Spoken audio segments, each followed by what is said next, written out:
अस्सलामुअलैकुम बिस्मिल्लाहिर्रहमानिर्रहीम। आज मैं आपके साथ मिनी पकोड़ों की रेसिपी शेयर करूंगी। वन बाइट पकोड़ा बहुत ही सॉफ्ट तैयार होंगे। मैं आपको आगे जाके बताऊंगी कि कौन सी चीज़ आप इसके अंदर शामिल करेंगे जिससे पकोड़े आपके बहुत ज़्यादा सॉफ्ट तैयार होंगे। रेसिपी को अंत तक ज़रूर देखिएगा।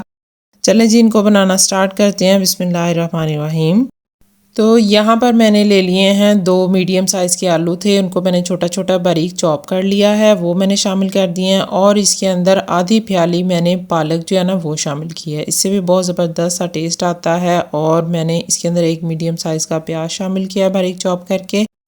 2 हरी मिर्चियाँ बारीक चॉप की वो शामिल कर दिए हैं और 3 टेबलस्पून के जितना हरा धनिया वो शामिल कर दिया है। और इसके अंदर मैं शामिल करूँगी पौना कप बेसन। बहुत ज़्यादा नहीं आपने डालना, बस इतना ही जो है वो काफ़ी है। अगर आप मिक्स करें, अगर आपको कम लगे तो आप थोड़ा सा और डाल लें। 1 टीस्पून नमक शामिल किया है, half teaspoon red chilli powder, व half teaspoon chilli flakes. और इसके अंदर मैं शामिल करूँगी 1 टीस्पून भर के पिसा हुआ गरम मसाला, हाफ़ टी स्पून ज़ीरा और 1 टीस्पून भर के कुटा हुआ सूखा धनिया। आप सूखे धनिया का पाउडर भी डाल सकते हैं। अब मैंने इसके अंदर 1/4 टीस्पून मीठा सोडा शामिल किया है। किसी भी पंसार स्टोर से आपको इजी मिल जाएगा। बेकिंग सोडा भी आप शामिल कर सकते हैं, या अगर आप बेकिंग पाउडर डाल रहे हैं तो फिर आपने इसके अंदर हाफ़ टी स्पून शामिल करना है।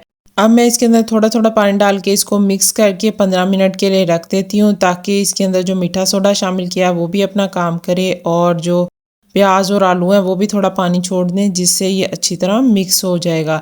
आपने इसको बहुत ज़्यादा पतला नहीं मिक्स करना, थोड़ा सा थिक ही रखना है। तो ये देखिए, इसको पड़े हुए 15 मिनट हो गए हैं, अच्छे से ही हो गया है। मैंने इसको अच्छी तरह एक बार मिक्स कर लिया है। अब ऑयल मैंने गर्म होने के लिए रख दिया था। इसके अंदर अब मैं छोटे छोटे, बिल्कुल छोटे छोटे साइज़ के पकौड़े जो हैं वो शामिल करूँगी। आप इसको मिनी पकौड़ा बोलें या वन बाइट पकौड़ा बोलें, आप एक उठाएं, पूरा मुंह में डालें और इंजॉय करें। इतने माशाल्लाह ये ज़बरदस्त लगते हैं। तो ये देखिए, मैंने सारे इसके अंदर ऑयल में शामिल कर दिए हैं।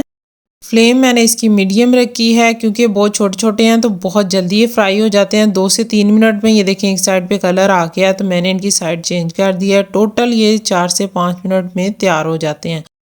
अगर आपने इनको बहुत ज़्यादा पका दिया तो ये सॉफ्ट नहीं तैयार होंगे। आपने 4 से 5 मिनट में इनको निकाल लेना है। तो ये देखें माशाल्लाह ज़बरदस्त सा कलर आ गया, तो मैंने इन्हें निकाल लिया है। तो ये देखिए ज़बरदस्त से तैयार हो गए हैं। मैं आपको तोड़ के भी दिखाती हूँ कि माशाल्लाह इतने ज़बरदस्त और इतने ये सॉफ्ट तैयार हुए हैं ना। ये देखें, आप इसको ग्रीन चटनी के साथ खाएं या आप केचप के साथ खाएं, माशाल्लाह इतने ज़बरदस्त लगते हैं। तो आप ज़रूर बनाइएगा। चैनल पे नए हैं तो प्लीज़ चैनल को सब्सक्राइब कर दें। वीडियो अच्छी लगी हो तो लाइक कर दें, शेयर ज़रूर कर दिया करें। अल्लाह ताला आप सबको खुश और आबाद रखे, दुआओं में याद रखें। अल्लाह ताला आपके खानों में बरकत दे, लज्जत दे। अल्लाह हाफिज़।